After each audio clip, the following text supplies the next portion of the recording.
آفتاب کی جانب دریچہ.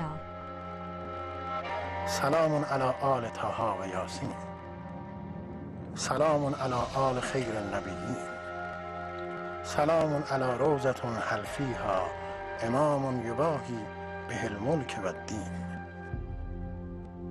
مجمع چیر کر آگے بڑھیں، پیروں کے پنجوں کے بل کھڑے ہوں اور اپنا قد بڑھائیں، ذریعہ اقدس تک پہنچیں.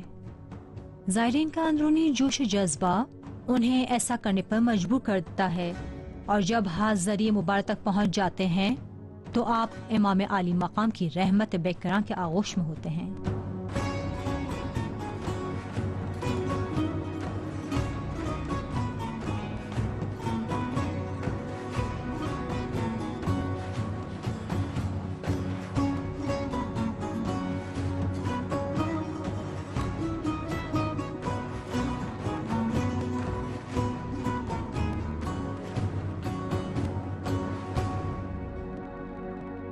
زائرین کی آنکھوں کے سامنے نظر آنے والی جالی دار زری ایک ایسا وسیلہ ہے جو امام عالی مقام کے ساتھ زائر کے نزدیک ترین رابطے اور خضوع و خشوع کا احساس دلاتا ہے. یہ ذریعہ اقدس ایک ایسا معنوی ترین مظہر ہے جو حضرت امام علی ابن موسیٰ رضا کے حرم مطہر کی معماری میں متجلی ہے.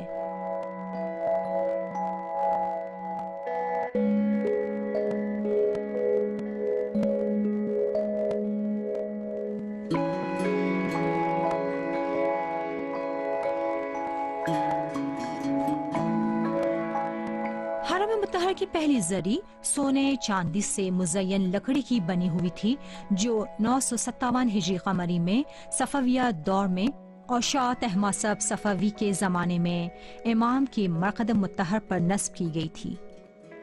نادری نشان نگین سے معروف دوسری زری تھی. تیسری زری قاجاری فولادی اور چوتھی زری مبارک شیر و شکر سے معروف سونے چاندی سے بنی ہوئی تھی.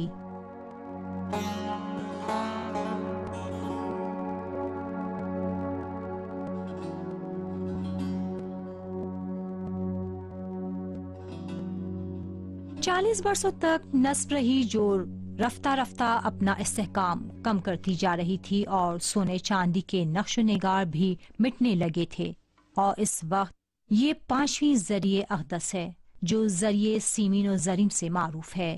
یہ ذریعہ مبارک اس طرح سے بنائی گئی ہے جس پر زائرین 4 صدیوں تک بھی ہاتھ لگاتے، چومتے اور اس کا طواف کرتے رہ سکتے ہیں.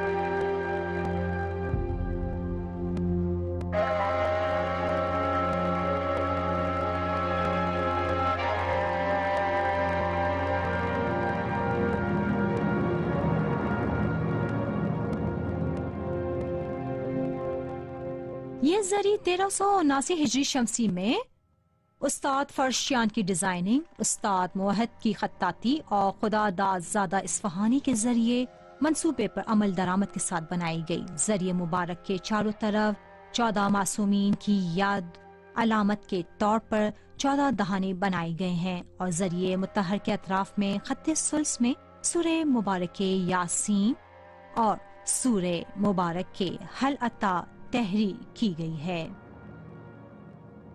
ذریعہ مطہر پر 5 پتیوں اور 8 پتیوں کے پھول نمایاں ہیں.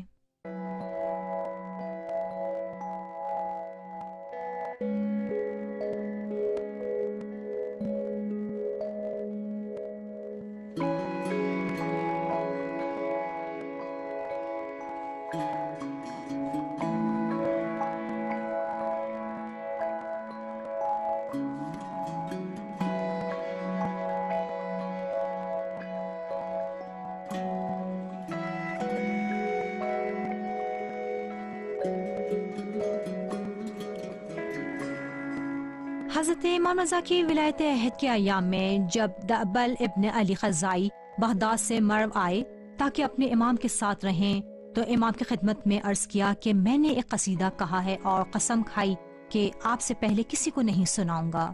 امام نے فرمایا دبل پڑھ کر سناؤ.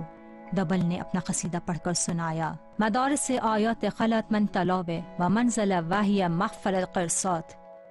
دبل اپنا قصیدہ پڑھ رہے تھے اور امام کی آنکھوں سے اشک جاری تھے.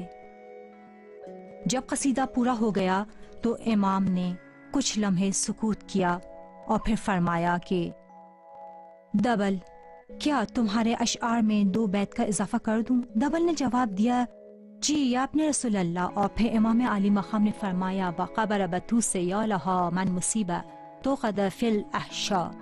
اس قبر کے لیے گریا کر جو کہ توس میں ہے. غم و غصے سے اس کا دل چکنا چور ہو گیا. یہ غم و غصہ قیامت تک جاری رہے گا، نہیں بلکہ قیام آل محمد تک جاری رہے گا، جو اہل بیت اطہار سارے غم دھو ڈالیں گے، یعنی ختم کر دیں گے.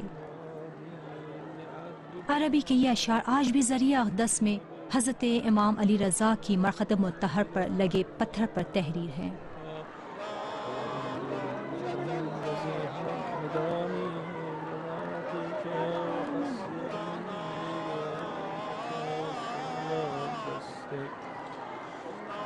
بسم اللہ واللہ